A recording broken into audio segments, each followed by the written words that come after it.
नमस्कार, चर्चा में आप सभी का स्वागत है। मैं हूं आपके साथ तारेंद्र। प्रधानमंत्री नरेंद्र मोदी ने 8 नवंबर को जो साहसिक फैसला लिया काले धन पर बड़े नोटों को बंद करने का, उसका देश दुनिया में तारीफ हो रही है।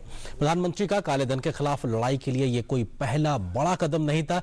पहले भी तमाम कदम पीएम मोदी की सरकार लेती रही और आने वाले समय में भी कई कदम उठाएगी, इस बात के संकेत भी पीएम मोदी दे चुके हैं। तो जाहिर सी बात है, चाहे काला धन देश में मौजूद हो चाहे विदेशों में हो, उस पर प्रभावी तरीके से काम करती रही है मोदी सरकार। और हाल के लिहाज से बात की जाए तो स्विट्जरलैंड एक तरीके से सिर्फ जो हेवन बन गया था, टैक्स जो चोरी करते थे उनके लिए, उसने भी स्वीकृति दी है कि अब वो सूचनाएं साझा करेगा हिंदुस्तान के साथ। इस बात की सहमति बनी है।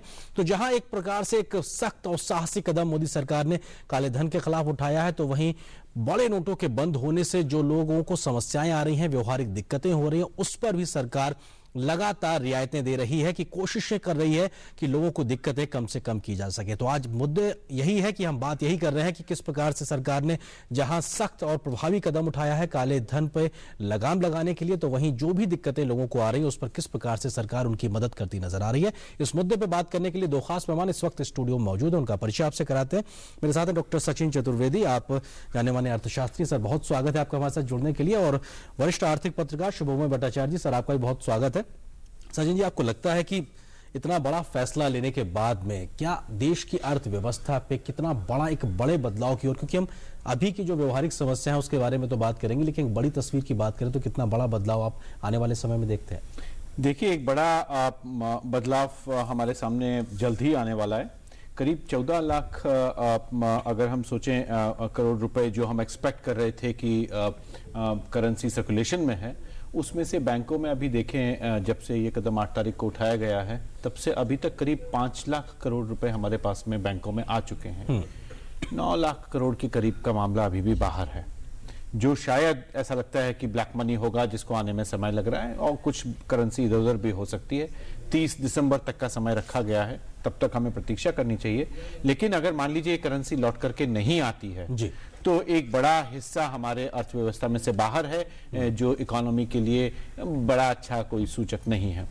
इसके चलते यदि अगर हम देखें कि जो कैश ऑलरेडी 5 लाख करोड़ का बैंकों के पास आ गया है, तो बैंक में अब कैश की मात्रा बढ़ गई है, जिससे बैंक को लग रहा है कि वो रेट ऑफ इंटरेस्ट को कम करे। जैसे ही रेट ऑफ इंटरेस्ट को कम होगा, जो कुछ लोग इस बात का अंदेशा लगा रहे हैं कि सरकार ने जो ये पैसा बंद करा है उससे आर्थिक प्रगति रुक जाएगी, उसकी संभावना नहीं है, क्योंकि बैंकों के पास जो ज्यादा पैसा आया है उस पैसे के बढ़ जाने के कारण बैंक अब कंपेल होंगे रेट ऑफ इंटरेस्ट कम करने से। जैसे रेट ऑफ इंटरेस्ट कम होगा, इकोनॉमी में क्रेडिट बाजार में ज्यादा पैसा आ जाएगा, बाजार में ज्यादा पैसा आएगा, और क्रेडिट बढ़ने से इकोनॉमिक प्रोग्रेस के लिए जो इम्पेटस चाहिए वो हमें मिलेगा। तो एक जो इकोनॉमिक साइकिल है वो अभी ऐसा लग रहा है कि डिसलोकेट हो रही है, लेकिन जैसा नीति आयोग ने कहा कि वो जल्दी ही रिस्टोरेशन पर आएगी। लेकिन जनरली ये प्रेडिक्शंस वैसे नहीं होते जैसा हम सोचते हैं। तो उस रास्ते पर जाने के लिए जो गैप्स आ रहे हैं उनको समझ करके कारगर उपाय करने की आवश्यकता है। बिल्कुल, लगातार सरकार शायद वो कदम उठाती नजर आ भी रही। शुभमय, आपको लगता है कि अभी हाल ही में जो हमने देखा कि स्विट्जरलैंड ने भी इस बात को मान लिया कि ठीक साहब आपके साथ सूचनाएं साझा करने को वो तैयार हो गए, तो लगातार अगर मोदी सरकार की बात की जाए बीते 2.5 सालों से जो कोशिश थी काले धन पे लगाम लगाने के लिए, देश के अंदर और विदेशी सरजमी के लिहाज से भी एक बड़े कदम की तरफ देखते हैं आप? हाँ, और ये कोई एक कदम के हिसाब से सोचना ठीक नहीं होगा आर्यन, क्योंकि जैसा आपने शुरुआत में बताया कि एक करीब में चल रहा है, एक सीरीज के बाद एक चीज सीरीज है, और ये करना भी जरूरी है क्योंकि काले धन हमारे देश में काफी स्टिकी है। बहुत सालों से इस बारे में चर्चा हुई है, कुछ कदम उठाए गए थे, लेकिन बहुत कारगर कोई भी सिद्ध नहीं हुआ। और सिद्ध जितनी बारी नहीं हुआ, उससे ये चल गया कि काले धन तो भाई रह सकता है इकोनॉमी का एक जिसे कहते हैं इनसेपरेबल अंग बन के। तो ये जो एक स्टेटस है वो और सिर्फ इकोनॉमी में नहीं, यानी कि हर आदमी में बुनियादी ढंग से एक तरफ बना लिया है, जिसे कहते हैं एक पॉइंट की काला धन तो चलता है। उस चीज को बदलाने में सिर्फ कैश ही नहीं, साथ में जितने सारे कदम हैं वो एक साथ में चलेंगे, तभी जाके काले धन के ऊपर इफेक्ट आ सकते हैं। तो ये एक बहुत बड़ा, जिसके लोगों के सामने एक बहुत बड़ा कदम के रूप में सामने आया है। लेकिन मेरे हिसाब से जैसे जीएसटी, मुझे लगता है इससे भी ज्यादा कारगर सिद्ध होगा, क्योंकि वो इतना, जिसे कहते हैं mutually reinforcing system of checks and balances हैं, जिसका सिद्धता अभी हमने देखा ही नहीं है। और मुझे आशा है कि वो उसमें जितने सारे एक्सक्लूशंस हैं, जितने सारे अड़चने हैं, जितने सारे उसमें जो रूल्स वगैरह के जो छोटे छोटे ब्लाइंड एलेज हैं, वो जितने हटा दिए जाएंगे, जीएसटी हमारे सामने एक बहुत बड़ा एंटी ब्लैक मनी मेजर बन के सामने उपस्थित होगा। सचिन जी, आपको लगता है कि सीरीज ऑफ मेजर्स की अगर बात की जाए तो, क्योंकि मोदी सरकार का जो पहला फैसला था वो भी एसआईटी ऑन ब्लैक मनी को लेके था, वहां से शुरुआत हुई, जनधन के खाते खोले गए, तमाम बेनामी संपत्ति कानून आया, उसके अलावा जो आयसो आय घोषणा जो उसकी भी स्कीम एक तरीके से विंडो दिया गया आपके पास अगर चाहिए, तो आपको लगता है कि अभी भी पीएम ने इस बात का कहा कि साहब ऐसा नहीं कि दिसंबर के बाद में चीजें खत्म होने जा रही, कोई अंतिम फैसला नहीं है। आपको लगता है कि ये सीरीज ऑफ मेजर्स भी लगातार लिए जा रहे हैं और अभी भी ये सिलसिला खत्म होने का नाम नहीं लेगा, आने वाले समय में भी इस प्रकार की सख्ती देखने को मिलेगी? देखिए, शुभमोय ने बिल्कुल सही कहा कि ये कदम सिर्फ काले धन के खिलाफ लिए गए कदमों में इसकी गणना नहीं की जानी चाहिए। देश के अंदर एक सामाजिक और सोच का जो बदलाव की आवश्यकता थी वो इससे निकल करके आई है, और इसके चलते कई और कदम उठाए जा सकते हैं जिसके बारे में अलग अलग लोग चर्चा कर रहे हैं। सरकार ने आने के बाद में लगातार पिछले 2.5 वर्षों में कई सारे कदम उठाए, और आपने बिल्कुल सही कहा कि जनधन योजना उसमें एक प्रमुख कदम था, जिससे लोगों के लिए एक इनेबलिंग कंडीशन क्रिएट की गई। जिन लोगों ने 65 लाख करोड़ में जो कंट्रीब्यूशन दिया डिस्क्लोजर स्कीम में, उनको एक मौका दिया गया, और उसके बाद में ये सख्त कदम उठाया गया। तो सख्ती और इनेबलिंग एनवायरनमेंट दोनों की आवश्यकताओं पर सरकार ने ध्यान दिया है। कुछ मेजर्स और लिए जा सकते हैं, जैसे कि 20,000 या 50,000 की कोई एक सीलिंग लगा करके उसके ऊपर कैश ट्रांजैक्शन नहीं आप कर सकते हैं। तो अभी सरकार को यह भी आवश्यकता है कि जो प्लास्टिक मनी है, जो लोग क्रेडिट या डेबिट कार्ड से पे कर रहे हैं, उनके ऊपर कोई टैक्स ना लगाया जाए, और जो कैश ट्रांजैक्शन कर रहे हैं उसके ऊपर टैक्स लगाया जाए। तो ये मेजर्स ब्लैक मनी को कई हद तक रोक सकेंगे। आज की तारीख में आप करोड़ों रुपए की प्रॉपर्टी भी कैश में ले सकते हैं, तो वो ट्रांजैक्शंस आप लिमिट कर दें और उनको प्लास्टिक मनी के थ्रू करें, और एक उसके अंदर सीलिंग लगाई जाए। इस तरह के कई छोटे मेजर्स और भी किए जा सकते हैं जो इनेबल करेंगे इस सामाजिक बदलाव की तरफ जो हम बढ़ रहे हैं। जो शुभमन ने दूसरी बिल्कुल सही बात कही वो ये है कि काला धन चलता है, ये हमारा एक जो रवैया समाज के अंदर हो गया, उसके चलते पिछले 70 सालों में हमने जो सफेद धन है उससे कई गुना ज्यादा काली संपत्ति यहां तैयार कर ली। उसके चलते आज अगर 86% करेंसी विड्रॉ मार्केट से हुई है, तो जो क्राइसिस हमें दिख रही है ये उसी का परिणाम है। शुभम, आपको लगता है कि इस पूरे बड़े फैसले से कहीं ना कहीं टैक्स कलेक्शन भी बढ़ेगा, सरकार का जो फिजिकल डेफिसिट है उस पर भी एक पॉजिटिव इंपैक्ट पड़ेगा, जिसका सीधा असर हमारी अर्थव्यवस्था का जो पहिया वो और तेजी से घूमेगा? अगर हम मेक इन इंडिया ऐसी चीजों के लिहाज से बात करें, आपको लगता है कि इसका भी असेसमेंट होने की जरूरत है, उसको भी हमें ध्यान रखने की जरूरत, जब हम किस प्रकार की कदमों को लेकर सवाल उठाते नजर आए? बिल्कुल। और साथ में एक बहुत बड़ा चीज जो आएगा इनकम टैक्स डिपार्टमेंट के लिए, वो है लोगों के ट्रांजैक्शंस की सही छवि।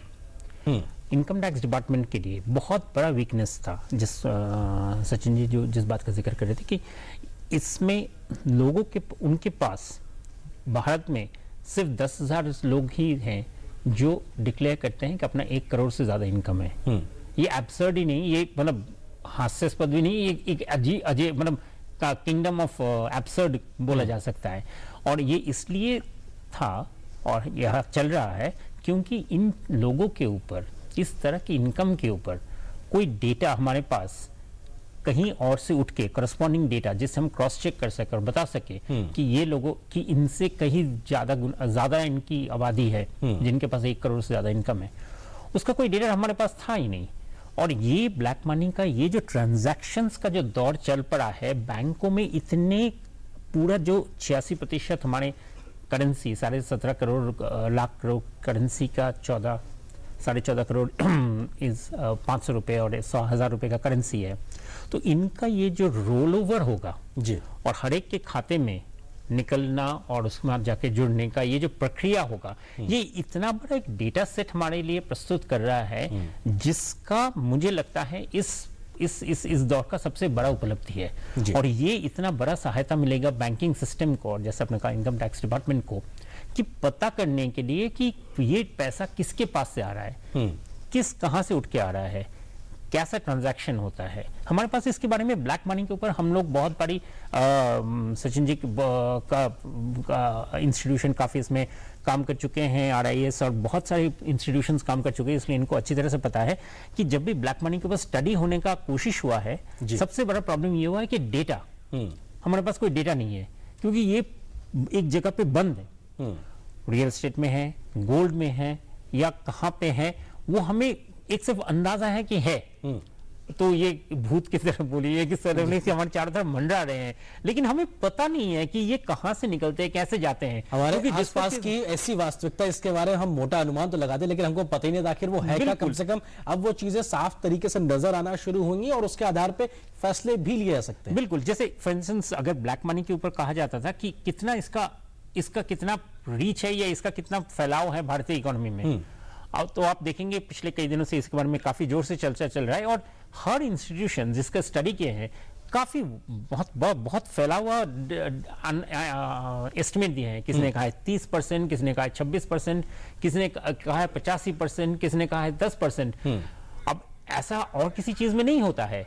जब GDP का गणना होता है या रेनफॉल का गणना होता है या किसी और चीज का गणना होता है, वो मोटा मोटी छोटा सा नैरो रेंज में रहता है, ±2-3%। बिल्कुल, इतना बड़ा फैलाव का मतलब यही है कि भाई हमें पता नहीं है। और पता क्यों नहीं है? क्योंकि इसके ऊपर कोई डेटा हमारे पास नहीं था। और मुझे ये लगता है इस दौर का ये एक बहुत बड़ी कामयाबी के तरीके से है कि कम से कम एक वस्तु स्थिति आखिर है क्या, वो साफ तरीके से सामने दिखने में नजर आएगी कि आखिर जिस बात का जिक्र दशकों से किया जाता रहा है, वो समस्या का स्वरूप कितना बड़ा है, उस स्वरूप के साथ लड़ने के लिए हमें तैयारी कितनी चाहिए और आने वाले समय में किस प्रकार से उस पर और प्रभावी तरीके से कदम उठाने के लिए नियम कायदे कानून बनाए सकते हैं। फिलहाल एक छोटे से ब्रेक के लिए रुकते हैं, ब्रेक के उस पार जानेंगे कि इस सख्त कदम के बावजूद जो सरकार लगातार तमाम प्रकार की रियायतें दे रही, खासतौर से किसानों और खेती को लेकर, उसके क्या कुछ असर पड़ते नजर आ रहे हैं या फिर एक महज राजनीति ज्यादा हो रही है, बातें ज्यादा हो रही हैं, जो जमीनी सच्चाई है उसको नजरअंदाज करने की कोशिश की जा रही है। फिलहाल एक छोटे से ब्रेक के लिए रुकते हैं।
क्या बात है राशिद, फर्स्ट डिवीजन में पोस्ट ग्रेजुएशन करने के बाद भी तुम उदास हो? लेकिन सर वो सोच रहे होगे कि खर्चा कहाँ से आएगा? हाँ, चिंता मत करो, क्योंकि अब तुम्हारे साथ है मौलाना आजाद नेशनल फेलोशिप हमारे लिए सर। हाँ, तुम्हारे लिए और अल्पसंख्यक समुदाय के उन स्टूडेंट्स के लिए जिनकी सालाना पारिवारिक आय 2.5 लाख रुपए से कम है और जिन्होंने किसी भी सरकारी विश्वविद्यालय से जूनियर रिसर्च फेलोशिप या एमफिल के लिए आवेदन दिया। मदद हमारी, मंजिल आपकी। नहीं यार, अब ये रैगिंग बिल्कुल बर्दाश्त नहीं हो रही है, कंप्लेन तो करनी पड़ेगी। तू पागल हो गई है क्या? सीनियर से पंगा लेगी तो तेरा और बुरा हाल करेंगे। नो यार, हेल्पलाइन नंबर है, I am sure they will help. Helpline number से कभी किसी को हेल्प नहीं मिलती। At least we should try. आपकी थोड़ी सी हिम्मत और एक कंप्लेन की वजह से आपको रैगिंग जैसी बीमारी से छुटकारा मिल सकता है। Use helpline, it helps.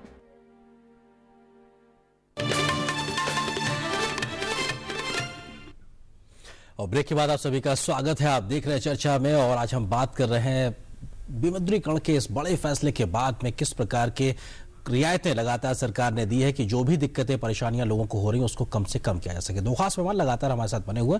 Sachin ji, आपको लगता है कि खासतौर से किसानों के लिहाज से, क्योंकि रूरल इकोनॉमी में अगर पैसे की कमी की बात की जा रही है जिसको कि लगातार कहा जा रहा है, तो और रबी की फसल को ध्यान रखते हुए कितना बड़ा कदम मानते हैं? सरकार ने बीज खरीदने के लिए पुराने नोटों की बात की है और नाबार्ड के थ्रू ज़्यादा लोन देने की बात की है, तमाम ऐसे मेजर्स उठाए हैं कि आखिर वहाँ पे पैसे की कमी ना होने पाए।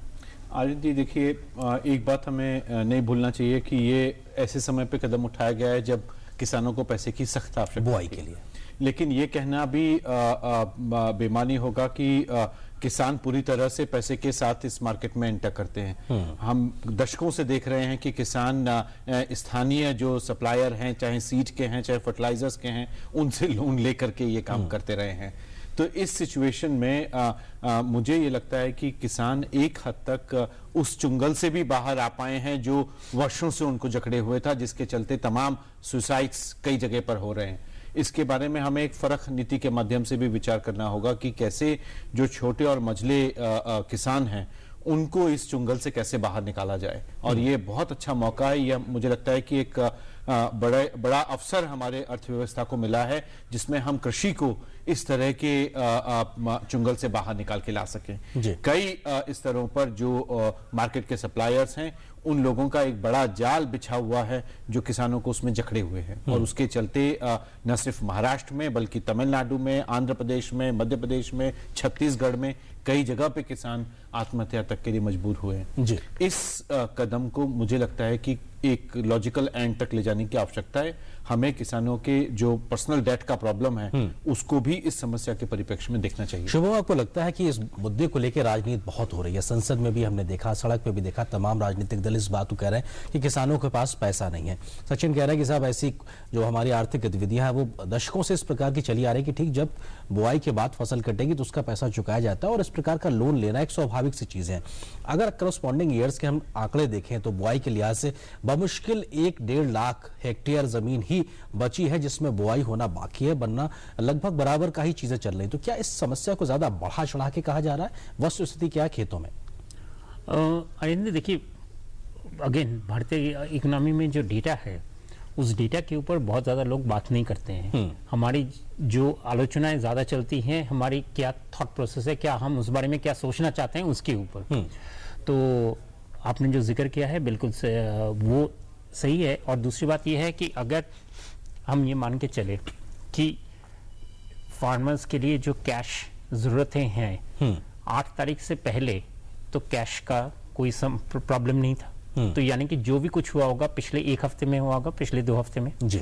तो इस 2 हफ्ते में तो जो अपसेट या डिस्टर्बेंस जो भी हुआ होगा वो इस 2 हफ्ते में हुआ होगा। तो इसके पहले का तो ये कहना कि पूरा राबी का फसल में ही सारा चीज रुक गया है, वो मुझे लगता है कि ये आर्ग्यूमेंट कहीं पे नहीं उतरता है। इस 2 हफ्ते में जरूर डिस्टर्बेंस हुआ है, कितना हद तक हुआ है और उसके बाद क्या रिजल्ट निकल रहा है, क्योंकि अभी फिर से उसमें बहुत सारी चीजों का सपोर्ट दिया जा रहा है, तो उसका कितना इफेक्ट होगा वो आगे चलते हुए बताएगा हमें कि रबी के फसल में। रबी के फसलों के लिए इनफैक्ट सबसे बड़ा मुश्किल ये वाला चीज नहीं है, ज्यादा खतरा है क्लाइमेट चेंज जो हो रहा है। नवंबर दिसंबर काफी सूखा महीना जा रहा है आजकल, और मॉइस्चर ना होने की वजह से उस पर रबी का बहुत बड़ा इफेक्ट होता है।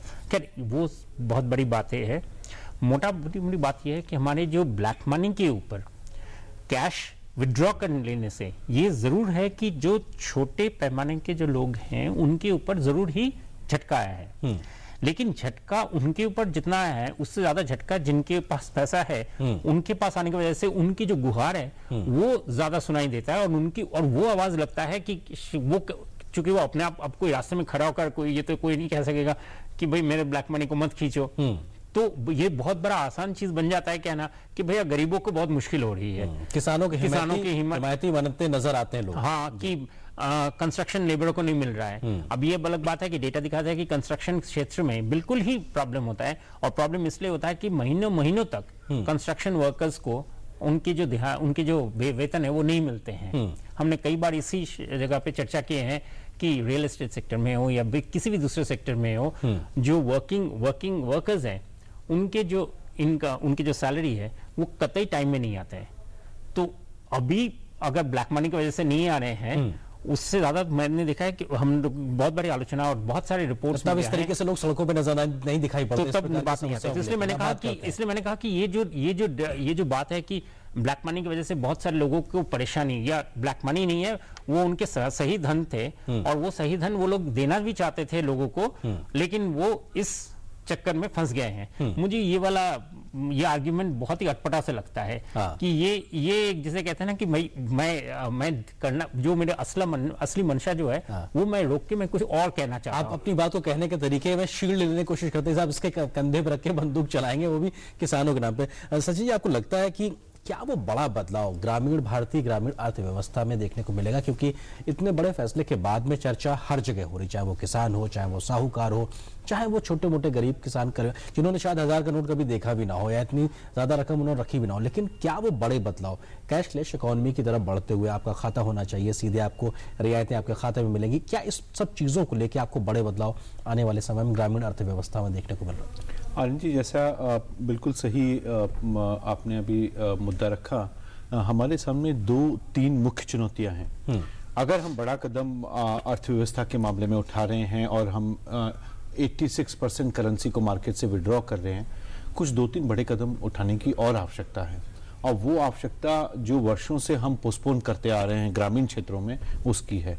और उसमें डिजिटाइजेशन ऑफ लैंड रिकॉर्ड्स, ये बात जो जमीन और जमीन के जो रिकॉर्ड हैं उनके लिए राज्यों को पर्याप्त धन उपलब्ध करा के उसका डिजिटाइजेशन होना चाहिए। हालांकि कुछ राज्यों ने बहुत अच्छा काम किया है, उस उदाहरण को सामने रख करके इस काम को पूरा किए जाने की आवश्यकता है। जैसे ही वो काम पूरा होता है उसको जनधन योजना के साथ जोड़ना जाना, और बाद में जिन लोगों को हम डायरेक्ट बेनिफिट ट्रांसफर कर रहे हैं उसमें वास्तव में कौन से किसान इन समस्याओं से जूझ रहे हैं, वो मामला हमारे सामने आना चाहिए निकल करके। तो डेटा का अभाव एक बड़ा मुद्दा है, लेकिन सिर्फ डेटा के अभाव में हम जो कारगर कदम उठाए जाने की आवश्यकता है उसको और ज्यादा डिले नहीं कर सकते हैं। तो वो कदम तो तुरंत उठाए जाने चाहिए। सरकार ने ऑलरेडी किसानों को इस समय पर, इस कठिनाई में पिछले 2 हफ्ते में सुविधाएं मुहैया कराने का प्रयास किया है। कुछ तब्दीली भी की गई है जिससे किसान इस समय में, जब बुआई का समय है, वो इस समस्या से निकल सकें। जैसा मैंने पहले कहा कि ये उनको प्राइवेट चुंगल से निकालने में मदद करेगा। इसमें पब्लिक सेक्टर बैंक्स की भूमिका, इसमें बाकी नाबार्ड को जैसा सरकार ने नामजद किया है तो नाबार्ड की भूमिका, ये कई संस्थाओं का मिला जुला प्रयास होना चाहिए। और इसमें मुझे लगता है कि नेतृत्व की तुरंत आवश्यकता है जहां पर हम किसानों की मदद कर सकें। शुभ, आपको लगता है कि आम लोगों की रियायत के लिहाज से भी जो तमाम कदम उठाए गए हैं, चाहे करंट अकाउंट के ओवरड्राफ्ट के माध्यम से 50,000 तक की निकासी की बात हो, प्रति महीने के लिहाज से भी, प्रति सप्ताह के लिहाज से भी तमाम प्रकार की रियायतें दी गई हैं, शादी के घरों के लिहाज से तमाम मांगे की गई, साहब 2.5 लाख रुपए तक की उनको निकासी की सुविधा दी गई, आपको लगता है कि ये जो कोशिशें लगातार की जा रही ये भी एक बड़ी राहत के तरीके से, क्योंकि इतने बड़े फैसले को लेने के लिए आपको सख्ती की जरूरत है, लेकिन लोगों की दिक्कतों को भी ध्यान रखना होगा? हाँ, और इसमें मुझे लगता है, देखिए ये सारे जो डिसीजंस हैं ये इसका क्रम चलता रहेगा, और क्रम इसलिए चलता रहेगा क्योंकि इसमें से कई कारगर सिद्ध होंगे, कुछ नहीं सिद्ध होंगे।